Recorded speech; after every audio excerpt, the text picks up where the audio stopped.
The United States has been identified as the most popular destination for Nigerians seeking opportunities abroad. According to recent data released by the National Bureau of Statistics, nearly 35% of Nigerians with plans to migrate view the U.S.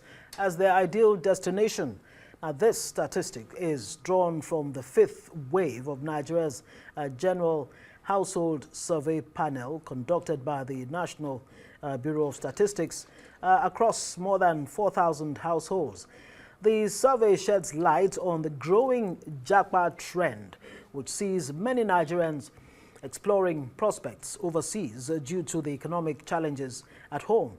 Behind U.S., Canada ranks as the second most preferred destination, with 22.9% of respondents favoring the North American country, while the United Kingdom follows closely with over 21%. Right, joining me now is economist Kenneth Amaeshi, who is a professor of sustainable finance at the University of Edinburgh and the European University Institute in Italy.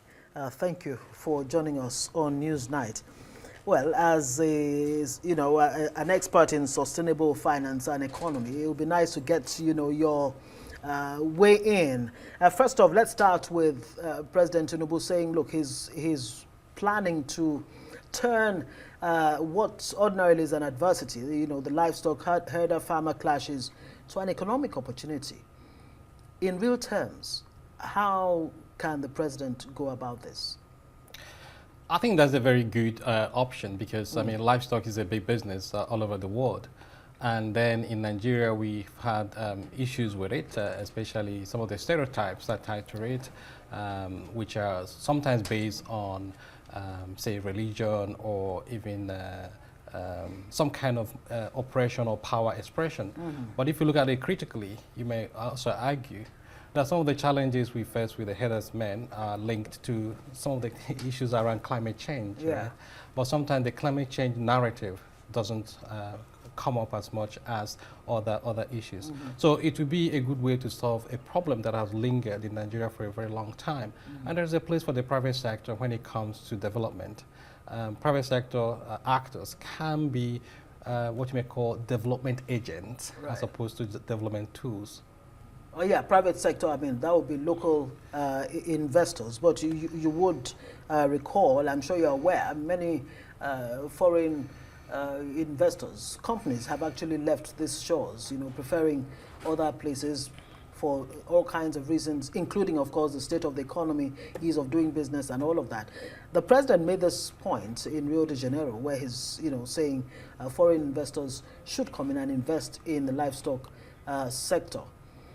With this, overall situation, how sellable is this?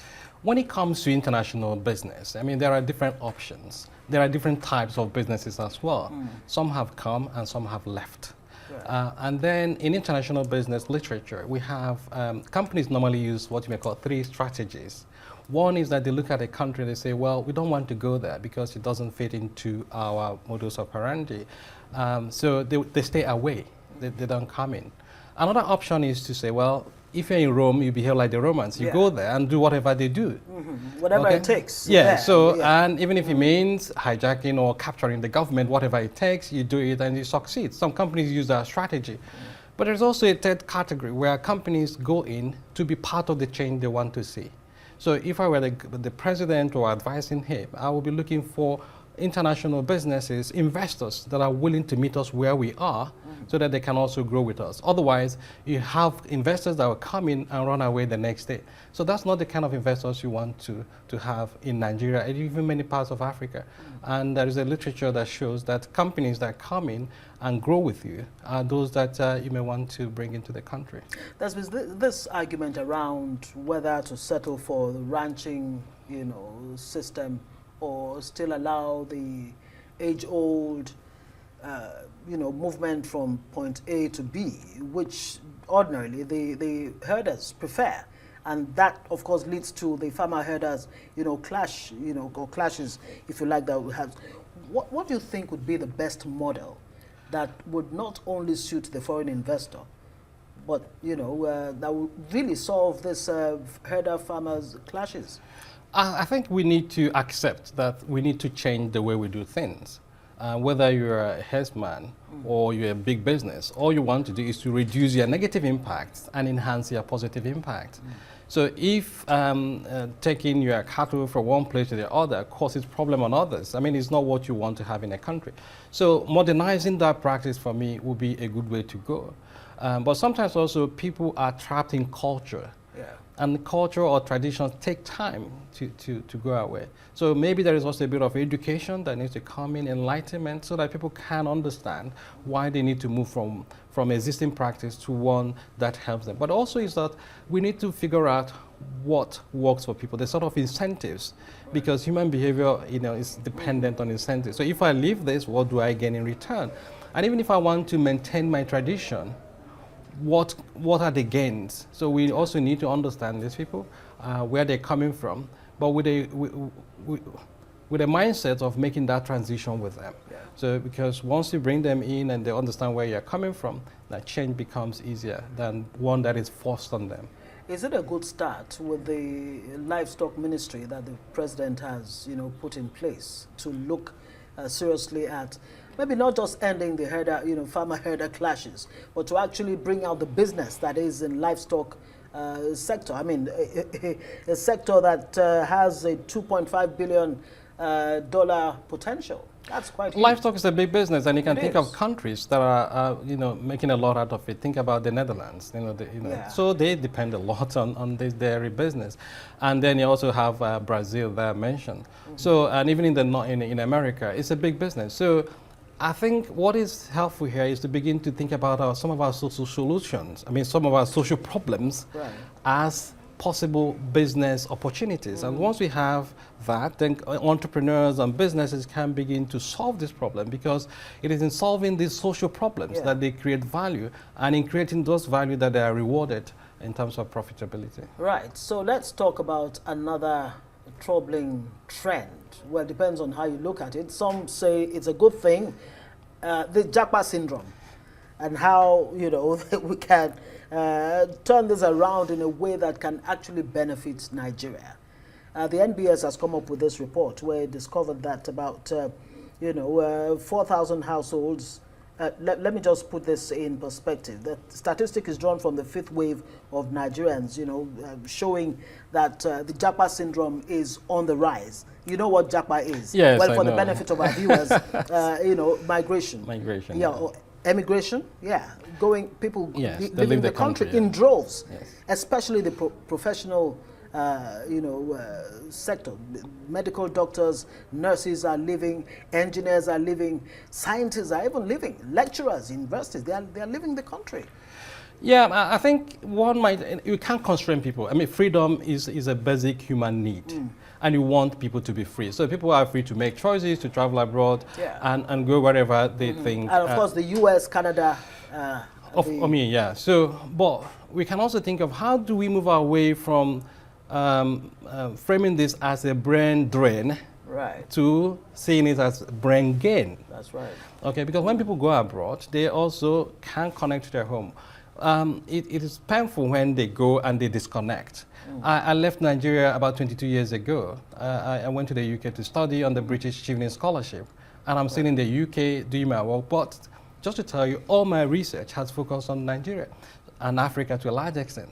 So in other words, I'm using European resources to address Nigerian problems. And as we speak, I'm the Chief Economic Advisor to the Imo State government, and the job I do on a part-time basis. So that way also, being abroad for me is not a problem in a way, but because one can also create a channel, one becomes a bridge to transfer resources from the global north to the global south. So how can the Nigerian government use this, the way the Cuban government, for example, uses medical doctors? They export medical doctors in countries like the Philippines. They also export nurses and what have you. How can Nigeria use this positively? That's where we need more of strategic engagement with the issue. The Indians did it as well. Right. So I think about top tech companies in the world. that are managed by Indians. The Chinese also have that strategy. They go out there, they come back. So I think in Nigeria, we need to be much more strategic, much more intentional. And I know, I think we have somebody who is in charge of people in diaspora, but they can do more by engaging with people. The other thing is that sometimes people live with anger, right? Yeah.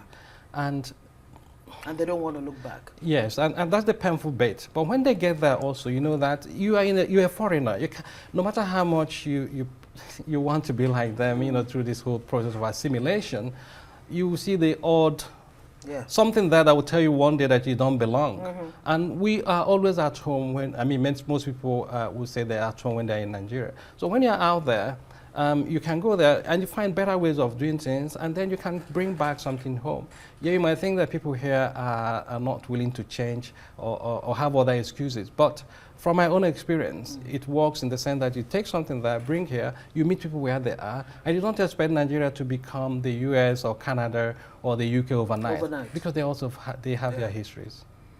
But the diaspora Nigerians bring in over $20 billion every year. That's something you cannot take for granted.